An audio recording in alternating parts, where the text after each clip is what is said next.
La situation dramatique des détenus politiques sahraouis dans les prisons marocaines, aggravée par un blackout médiatique orchestré par l'occupation marocaine, a été au cœur des débats lors de la 60e session du Bureau des droits de l'homme des Nations Unies organisée au siège de l'ONU à Genève, sous l'égide de plusieurs ONG internationales.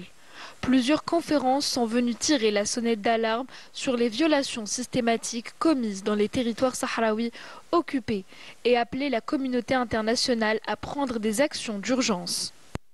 Le Maroc continue de protéger les responsables impliqués dans de graves violations bénéficiant jusqu'à ce jour d'une impunité totale. Je suis moi-même une rescapée de la disparition forcée et c'est inquiétant de voir que malgré les sollicitations répétées, le Haut Commissariat aux droits de l'homme n'a toujours pas obtenu l'autorisation de se rendre au Sahara occidental. La voix de l'Afrique du Sud s'est par ailleurs élevée avec force. La représentante permanente auprès de l'ONU a fustigé ce qu'elle a qualifié de politique d'apartheid menée par le Maroc contre le peuple sahraoui.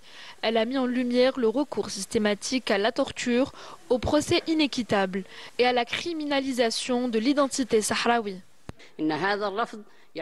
Ce refus traduit la volonté du Maroc d'empêcher toute surveillance indépendante de la situation des droits de l'homme au Sahara occidental et il accentue les inquiétudes sur le respect des droits du peuple sahraoui. La conférence qui a rassemblé de nombreuses ONG et défenseurs des droits humains a unanimement insisté sur l'urgence d'une mobilisation internationale.